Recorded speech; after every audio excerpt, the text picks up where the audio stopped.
Art at Mi40 University. Ben Pakulski here with the 3 best intensifiers for maximizing growth.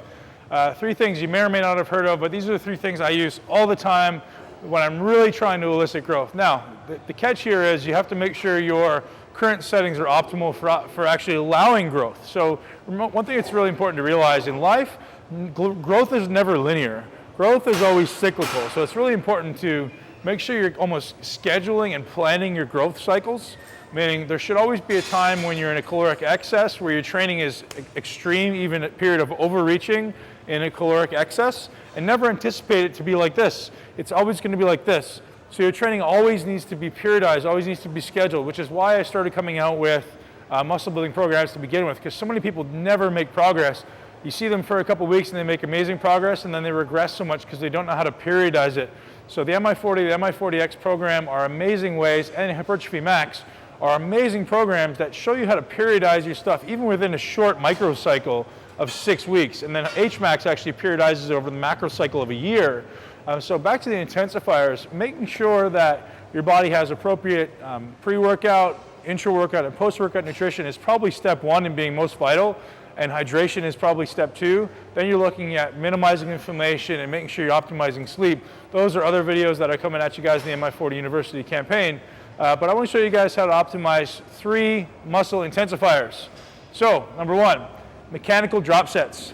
What does that mean? You've all seen me do them. You didn't, maybe not have heard that word, haven't heard that term before, but you've seen me do the tricep. If you haven't seen this, check it out on YouTube, and for biceps. There's a particular way where you can extend a set, so increase the time under tension really dramatically while still working a muscle through its entire active range of motion without ever changing the weight, but simply adjusting your body position. So you've all seen me do it for biceps, you've all seen me do it for triceps, so now I'm going to show you how to do it for lats. So check this out. So if I move way back here, so where you can see this cable is pretty close to being 90 degrees to my arm, that means that's going to be most difficult at that position. Whereas if I'm here, you can all see now, that's a straight line. There's no resistance there at all. I can stand there all day. As soon as I come down a little bit, there's a little more resistance, but maximum resistance is right there. So that's going to be hardest for me to maintain. So I want to use the part of the range that's 90 degrees to the axis when I'm in the most shortened position. So my lats are really short back here. I want to do that at the beginning of the set when I have most energy. So I exhaust this part of the range. And then I'm going to take a big step forward. And now if you look at where's 90 degrees, it's somewhere right in the middle of the range. So now this, as I get back here where I'm actually weak, is actually dropping off a little bit. As you can imagine, this cable, as it gets closer to my, this is actually the axis, as it gets closer to my axis, it becomes lighter. So here it's pretty easy, getting easy. Here it's extremely hard. Here it's dropping off a little bit. So I'm actually able to continue the set. So I've gone to failure at each point in this range. And now if I really wanted to drop off at the back, what would I do? So check this out. If I'm here, that's really hard right there, and basically no resistance right there. So I'm able to do what's called a mechanical drop set, where I'm not changing the weight, just changing my body's ability to produce tension and force. And then from there, I could even go so far as to turn around, produce tension here.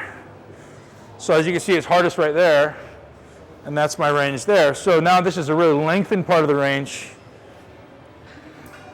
Even though the ranges seem to be small, because I've extended from all the way from back here, all the way up here, as you can see, that's a full range for lat, right? That's literally all my lat can do, ever.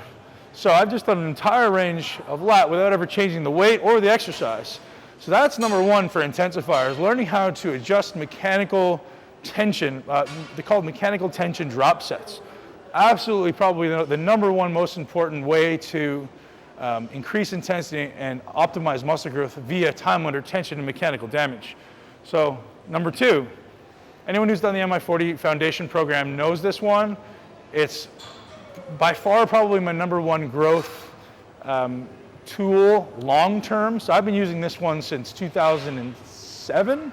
So since even before I got my pro card, and that's called Nas Sets. So I coined the term Nas Sets in 2009 because I looked at it as a way to overload my nervous system, a way to, it's called a neurological overload set. So I'm overloading my nervous system, I'm eliciting the optimal hormonal environment for growth. So as you take your body really far into exhaustion and depletion, your body actually gets this hormonal upregulation, this hormonal cascade that's correlated with growth. So growth hormone, IGF, lactic acid, all these things start to become released the further you get to actual muscular exhaustion. And that doesn't necessarily mean muscular exhaustion at the end of one set of 8 reps, because that's not real muscular exhaustion. And that's where Nas Sets really were born, was the idea that, well, how can I take this muscle way closer to exhaustion? And that's what it was. So a Nas Set is literally just a quadruple drop set with 20% increments in drops. So if I start at 100 pounds, I do that for 8 reps, and then I do 80 for 8 reps, and then I do 60 for 8 reps, then I do 40 for 8 reps. And by that time, you're pretty much cooked. And if you're not, you may want to even extend the set a little bit with some partial repetitions, still in the appropriate range. Workout intensifier number 3, the newest and most extreme muscle growth ever, Nas X. So the cell expansion protocol is based around Nas Xtreme. And that is very similar to Nas, except we add in the intra-set stretch protocol, which is extremely excruciating, probably the worst I've ever come across for increasing mechanical damage, satellite cell proliferation, and cell swelling. Bananas. So anyone who's ever done the Mi40 X program, you know exactly what I'm talking about. It's excruciating. Putting your body into the most stretched position while still under load, in between intermittent sets of muscle activation and exhaustion. Basically, it almost works like a blood flow restriction type technique, where you're actually trapping blood in the muscle and allowing that blood to just engorge, and really cause a massive amount of cell swelling. So those are my 3 favorite muscle building tips and intensifiers for maximizing and ensuring growth. If you can implement those 3 strategically over the week, over the month, and over the year, you're ensuring growth. But be careful, because you never want to do the same one all the time. It's a great idea to change it up. Even the people who follow my programs on the Mi40 Nation, I write your monthly programs, but I don't always include all of them. I'll include one here, one there, but I won't always include like every day, every set ends with Nas. Your body doesn't have the capacity to recover from that, for one, but also the more you do it, the less it's going to work, and also you may be predisposing yourself to injury, especially with something like the Nas X protocol, where it's an extreme stretch. So beware, work hard, make sure your recovery is optimized, otherwise you don't stand a chance. Ben Pakulski, Mi40 University, out. I want to take you guys through a very simple conceptual video about bicep training. Think about biceps as having 2 major functions, right? And the one that most people don't think about, and I've done this in some of my other videos, is this.